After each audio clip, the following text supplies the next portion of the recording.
Paul Nehlen, candidate on the Republican side of the ticket for Wisconsin's 1st Congressional District, the second time around for you in that regard. Tell us perhaps what's changed from your first time to your second time in running for that seat. Well, certainly nothing in terms of my philosophy about government and about protecting American workers, protecting American citizens. Nothing along those lines has changed. In fact, I would argue that it's very much the same in that I'm up against Paul Ryan prototype in Silver Spoon Styles. Very well connected family. His grandfather was I think first commissioner of the Wisconsin Lottery, and his dad was on the team that won the $749 million for their law firm in the tobacco settlement. So, I'm up against another wealthy person running for office to represent Wisconsin workers. Okay. We have a lot of dialogue in the country these days about the wealthy sort of self-entitled political folk that have been there forever, the establishment type people, and people who claim to be out there fighting for the little guy. And there doesn't seem to be a real common view as to what those people fighting for the little guy actually mean by that. Can you draw into that a little bit more? If Brian Style represents sort of the status quo as far as establishment type politics, what does Paul Nehlen represent? Sure. I would say he definitely represents the aristocracy, whereas I started out in a factory and took 10 years to get my engineering degree at night, and I eventually ran that factory, and I've run factories around the globe. So when I walk out into a factory or a business, it's very natural for me to have conversations with people out there because I came from that exact place. I've worked in engineering departments, I've worked as operation manager, general manager, division president. I've been all over the globe running factories, closed 2 in Mexico and 1 in Canada, and brought those jobs all back to the United States. And so I didn't grow up with a silver spoon in my mouth with any sense that if I put in my time, eventually it would be my turn. And that, I believe, is what we're witnessing here. When the GOP will not let me come to their events. They loved me in 2014 when I was a donor, sponsor, a volunteer, hardworking volunteer in the background. But as soon as I went against Paul Ryan with Trans-Pacific Partnership, I was persona non grata. And so, again, my philosophy never changed. Government is too big. It's 7 times larger now than when FDR was president. And I think there are a lot of departments that could be cut out of the federal departments and brought to the state level. Education would be one that jumps out at me. We could handle our education issues on our own here in Wisconsin without sending money to Washington and telling us here in Wisconsin how to manage our education system. So that helps the little guy, because if the little guy doesn't have the money to send his kids to a prestigious private school like Paul Ryan did, and I would assume Brian Stiles may have gone to one, and maybe I'm wrong there, but I went to public school my whole career and attended public university, and I've worked very hard. I'm very thankful to God that He's given me the grace that He has to do the things that I do, and so I want to be able to give back and give those people coming up behind me the opportunities that I've been afforded in this country. All right. You mentioned the sort of, I guess there's not an official ban on the two of you, but you have been disinvited or not invited, you and one of the other candidates, to several GOP-sponsored events. You are, at this point, not recognized anyway as a member of the Republican Party, running on the Republican ticket. The heart of the matter there is said to be because of some of what people consider to be your extreme views. A quote from some coverage a couple months back here, Paul, says, "You are a self-avowed pro-white Christian American." And you've taken a lot of heat for that. Explain what you mean by that. Well, I'm white. I mean, we're sitting here looking at each other, and your listeners can't see that, but I'm white, you're white. People were told that they have white privilege, and I certainly didn't have any white privilege. My parents got divorced when I was 10 years old, and I had to work hard from the time I was a child through school. My brother and sister have both worked hard. My family, we have no white privilege in our family, and I find it repugnant and repulsive when people suggest that because I'm white, because of my race, I have some privilege. And I'll tell you, I am going to stand up and say that that's wrong. That's wrong for them to suggest that. So that's why I'm pro-white, because we are, in fact, being attacked every day, all day long. And I'm a Christian. I believe firmly in the saving grace of Christ, and so I'm not ashamed of that. I'm proud of that. I'm blessed by that. So that and for somebody to suggest that that is anything other than being proud of my heritage and myself, or that it should be denigrating to someone else, doesn't mean I hate anyone else. I mean, if pro-white is white supremacy, then what's pro-Jewish is the question I can't seem to get answered. What is pro-black? Those being pro-white is not white supremacy by any stretch of the imagination. The whole discussion of white privilege and pro-minority group, whatever you want to insert in the blank, kind of tends to, however, center on that predisposition that if you have never been a member of a minority group, you don't know what it feels like, and therefore it's harder to legislate on behalf of those people that are part of your constituency.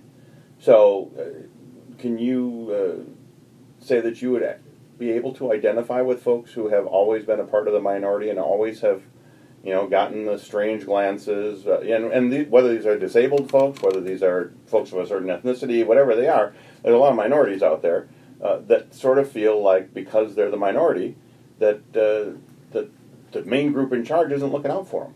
Oh, of course I could, and I can give examples of that. I ran a factory, I ran a business with several hundred African Americans in South Carolina, and there were 97% African American. And if I walked into that factory today, they would hug me like I was their brother. And it's not because of any other reason than I treated them like I treated everybody. Here in Delavan, I had in 2008, 2009, beginning of 2010, when I ran SPX Corporation's Process Equipment Division, my HR manager was African American. And there were a lot of people that had a problem with her, and I assumed that it was because of that she was tough. I liked her because she was tough. She held people to account. And so I didn't look at her like she was black. In fact, my wife is Latina. My wife's not white. I'm the only candidate in this race who's married to someone of a different race, and yet I'm being called the racist. It's absurd. It's a convenient way to attack me when, in fact, none of that's true. You don't see blacks or Mexicans or others coming out. I mean, I'm good friends with two Jews who are in President Trump's White House, Julia Hahn and Stephen Miller. I've met both of them. I've spent a lot of time with one of the two, and they have no issue with me. I don't have an issue with Jews as a group or blacks as a group or anyone as a group. But I'll tell you, if somebody attacks me, if a group of people are attacking me, and I point out that, hey, this group of people is attacking me, that's not a reflection on me, that's a reflection on them.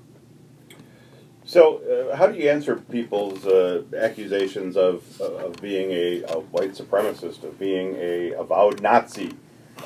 Some of these things that are out there, Paul. I mean, yeah. they're serious charges.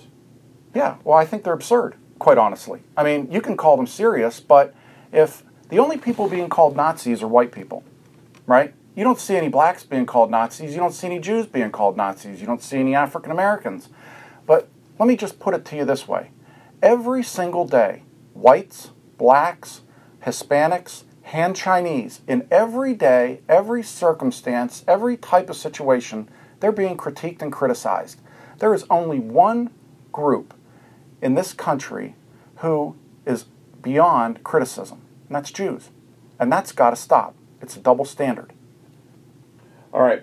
Well, I wanted to go through some of that because obviously those are the things that have been making headlines and will continue to make headlines, it appears, right up to the primary. It is also important for voters, I think, to get your take on some of the things that are facing the country. One of which would be immigration, a snarly mess to a degree. I think I'd like to ask you the question in two parts in terms of the U.S.'s immigration policy, in which people from other countries can come here on work visas or student visas or whatever it is, and not break the law, basically. And then what we do with the people that are crossing the border illegally, trying to aim for asylum but not going through the channels that have already been set up for it. So can you kind of take that in two pieces? Yeah, sure. The first part, I guess I would say, I'm for legal immigration. I have no problem with people legally immigrating here. I think it's too high at this point. I think we've got a much higher threshold now than we did, say, 30 years ago, 40 years ago. And on top of that, let's move into the illegal immigration. Nobody has a right to break into our country and start to use our social services. And, I was an ardent supporter of Donald Trump in 2016. As you well know, I worked tirelessly on his behalf. Even after he gave the nod to Paul Ryan, he said, I'm going to endorse Paul Ryan after his arm was twisted and twisted. I still didn't back away from him. I haven't backed away from him now. I was upset when he bombed Syria. However, I think he's doing the right thing on immigration. He is holding the line. And right now they're putting together a denaturalization group who will denaturalize people who are here who, for one reason or another, should have to leave this country. And until we can build a wall from the Gulf of Mexico to the Pacific Ocean that's well defended, we can't deport somebody from this country. And we know that because Kate Steinle's killer was deported 5 times before he murdered her. And Spencer Golvatch's murderer was deported 4 times. He spent time in American prisons, and he still managed to shoot Spencer in the head while he sat at a stop sign. So there should be 0 illegal alien crimes in this country because there should be 0 illegal aliens in this country. I am for law and order. I do not want to see the legal framework for immigration changed. I want to see it enforced. It's not being enforced right now. Talk a little bit about the Dreamers. Arguably, they're innocent victims in a lot of ways. They didn't make the decision. They didn't make a conscious decision to break the law. They may or may not at this point even know that they're breaking the law if they're of a certain age and they were brought here by their parents. Should there be, even if it's long range, a path to citizenship or not? Sure. They should have to go back to the country they came from and go through the legal process. They all have to go. And the 30 or so million illegal aliens that are in this country right now, they all have to go. They all have to go back, and they have to do it the legal way. All of them. I don't, do we have the infrastructure in place to accomplish that? We're seeing what kind of infrastructure issues we have dealing with the people currently seeking asylum. We're not set up to deal with the volume of people we're talking about, are we? Well, we shouldn't be letting them across the border in the first place. They should file their asylum claims on the other side of the border, and then we'll deal with them on a case-by-case basis. But letting them into the country and giving them a slip of paper to say you have to show up at court some later date, and then they skip the court date, that's absurd. Anybody who would argue against that, I would say open your front door and your back door and go to sleep at night, every night. Because that's what you're doing to the rest of us. You're arguing for us to have the door open all night long because we ought to know who it is that's coming into this country. Look, I want these people to bloom. I do. I want them to bloom where they were planted, which was in another country. There are 6.5 billion, with a B, people who make less than the average Mexican worker in Mexico. We can't bring them all here. Let's talk about, one of the things that doesn't seem to be getting talked about much these days, the budget and the deficit and the 21-point-something trillion dollar debt that we have right now. The last time you and I talked 2 years ago or so, it was about 16, if I remember. So suddenly the whole idea of fiscal conservatism amongst Republicans doesn't seem to be that important anymore. Well, it's very important to me, and I argued when I saw you the last time, and I tried to get a debate with Paul Ryan, which he would not do. He voted for every bailout there ever was, and right now the federal government is 7 times bigger than when FDR was president. We have got to stop the spending. We've got to cut the size of the federal government and do more at the state level. And that doesn't mean we're going to immediately start spending a lot more at the state level, but there is a huge level of redundancy out at the federal level. And so something that President Trump is doing, which I'm a huge fan of, is tariffs. And as you probably well know, Tim, we didn't have an income tax in this country until, I think, 1913. And we funded the entire government off of tariffs and excise taxes. And if the government wasn't so big, we could continue to do that. And we should do that because that's how jobs stay in this country. That's how General Motors would still be here in Janesville. That's how Parker Penn would still be here in Janesville. And all of the other manufacturing jobs and businesses that have left have been because we have had people like Paul Ryan who are more interested in working on behalf of big business to relocate their factories to other countries and then import their product back into this country. Whereas President Trump believes we ought to protect this country. We've been at economic war with countries like China for 30 years now at least, and they have been winning. And there is a $500 billion a year deficit, trade deficit with China. And China, 2 things. For all the farmers out there who are listening, China can't feed itself. So when they tell you that we're going to have a big problem if we put tariffs on and China says they're not going to buy our food, they have to buy our food. Chinese people will starve if they don't buy American food. Second of all... Do they as a government care, though? I mean, this isn't an equal footing comparison. They're a pseudo-communist country still. Sure, right. Sure. I mean, that's a great question, though, but how do you force change? Do you say, okay, we're going to... we're just going to keep feeding them and hope they change, or are we going to say, no, you are going to pay the price of the tariffs because our people are starving? I mean, again, I go back to I'm an America First guy. I don't want any Chinese people to die. I don't. But I also don't want any American citizens to die because they've lost their job, and meanwhile, a Chinese machinist is working or a Chinese assembly person is working. Second of all, China cannot consume all of their own industrial output. In the United States, and we hold the trump card, and here's why. We grow and we supply more food than the United States can eat itself, and so we feed the globe. Second of all, we consume 80% of our industrial output here. So if China gave us the middle finger and said, fine, we're going to put tariffs on you, China will lose in that deal. And China knows they will lose in that deal, and their academics are right now publishing papers on the fact that, oh my gosh, we overextended ourselves, and now Trump's got us. They're publishing those papers now. Scholarly papers where Chinese scholars are saying they can't believe they got themselves into this situation.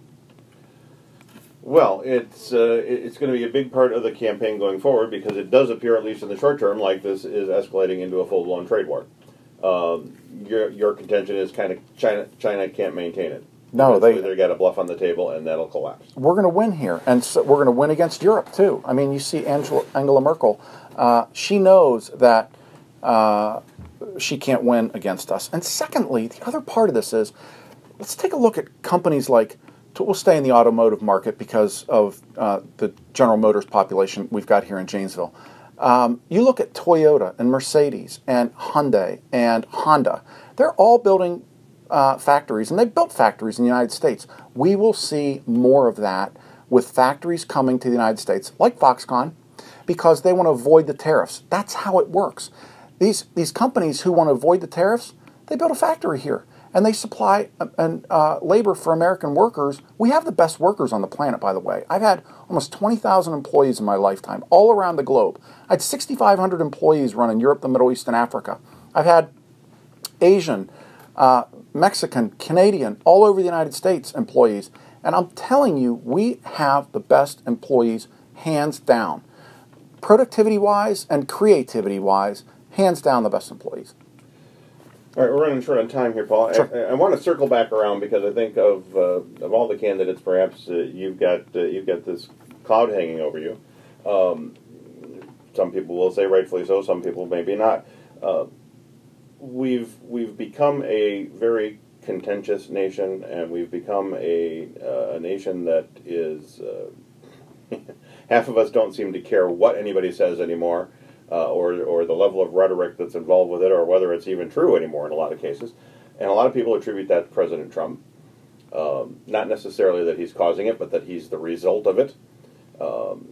As a Trump supporter, what could we expect from a congressman, Paul Nehlen? Are we going to be looking at the same sorts of antics and vitriolic statements and those kinds of things going forward, or is there a degree of decorum that you believe goes with the office? Oh, no, I think there's a degree of decorum that goes with the office, but I would suggest that the people of Wisconsin's 1st Congressional District would want a fighter in their corner. And as opposed to having a flimsy noodle who is going to listen to the same people that funded Paul Ryan and just go vote on their behalf. I will be voting on behalf of Wisconsin's 1st District voters. If you look at a congressman that I've got a lot of respect for, his name's Congressman Massey out of Kentucky. His fundraising is the lowest of all congressmen because he doesn't spend time 4 hours on the phone calling people begging for money. He works on behalf of his constituents every day. So he is, I think, the prototype for how a statesman and a congressman ought to act. He fights on behalf of his constituents, and he fought against people like Paul Ryan, who worked on behalf of the Paul Singers of the world and the Koch brothers and the other folks who wanted to put money in his pocket so they could get his votes.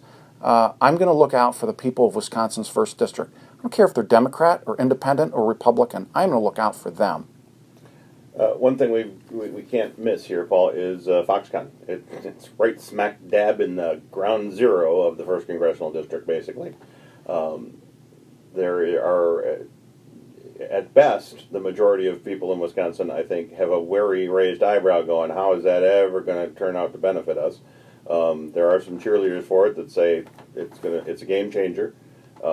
And I don't know enough about the whole economic forces in play to know whether or not that's true. I kind of am watching with everybody else. As a congressman for the area, is that deal, are those sorts of deals where taxpayer money gets used at that level responsible and or sustainable?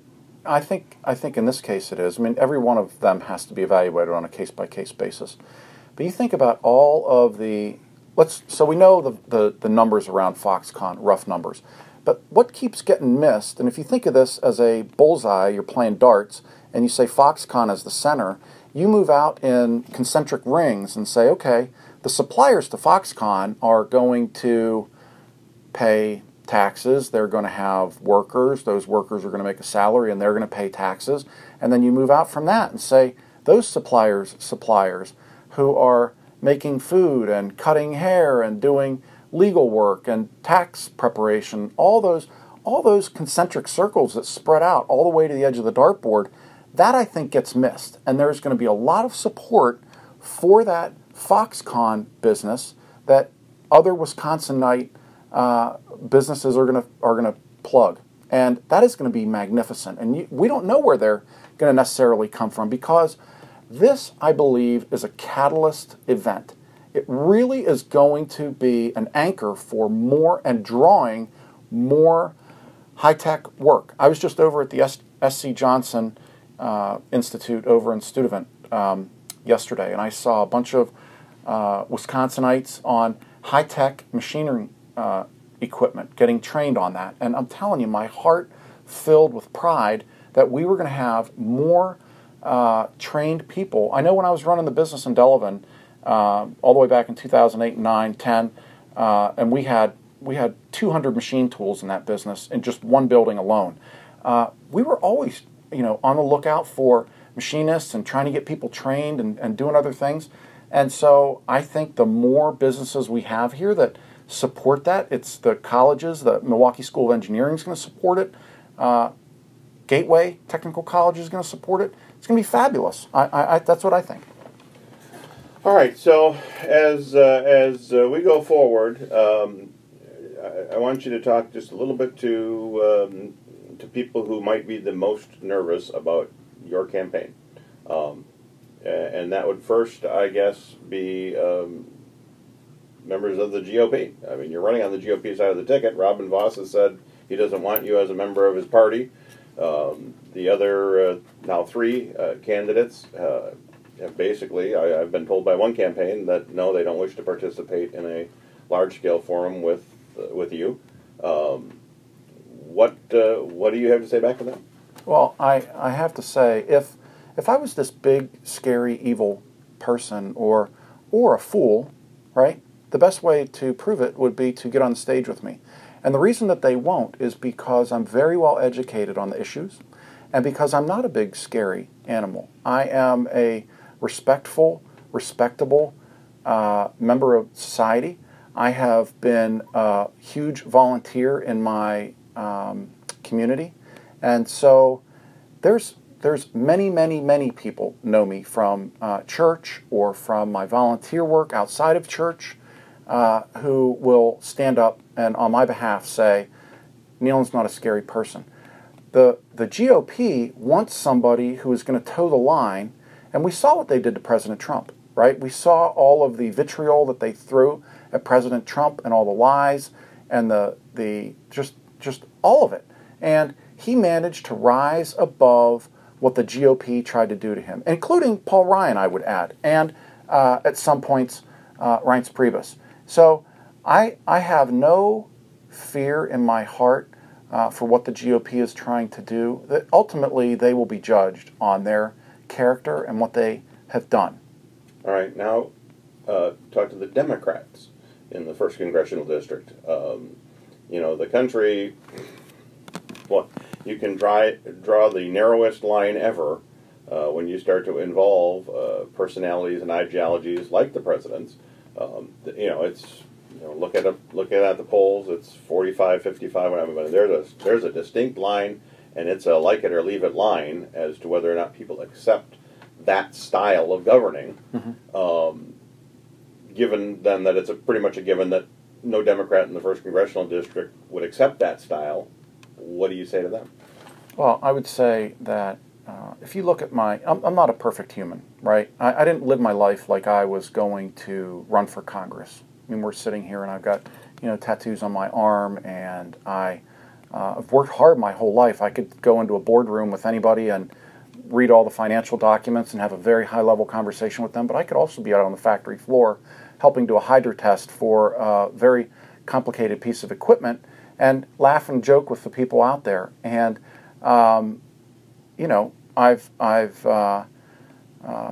I haven't had a drink for 7 years. I had a problem with alcohol, and God intervened with me, and I don't do that anymore. I'll be the best designated driver you'll ever have, but when I got divorced, I paid my alimony.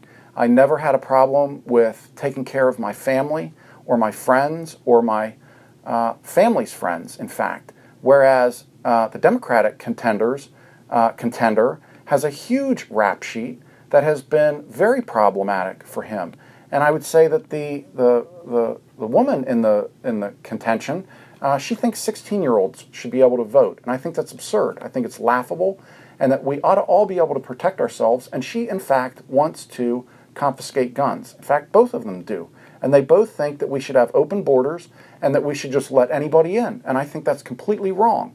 I'm going to protect Democrat jobs. I'm going to protect Democrat safety, and when I identify a person on the street and have a discussion with them, I don't identify them by their color or their creed or their voting record. I identify them as, are you a Wisconsinite? Can I talk to you about what your concerns are? Can you tell me what your concerns are?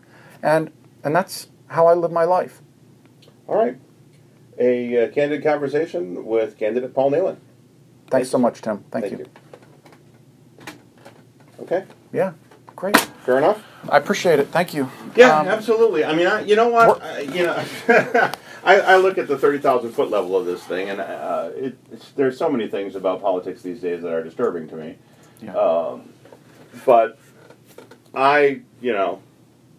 whether you and I agree or disagree on points, the one place that I will come down and be adamantly against is candidates and parties do not get to decide who the representatives might potentially be. Yeah, it's an election, not a selection. You know what? Exactly. And how many times did you and I talk last time? And I said, I want to do a debate. I mean, if Paul Ryan had destroyed me on a debate, I would have been destroyed, right? But he wouldn't have one with me. And I guess I understand. Okay, politics is a different animal. He's got no reason necessarily to, and I only had 4 months last time, right? So he could kind of dispense with me, but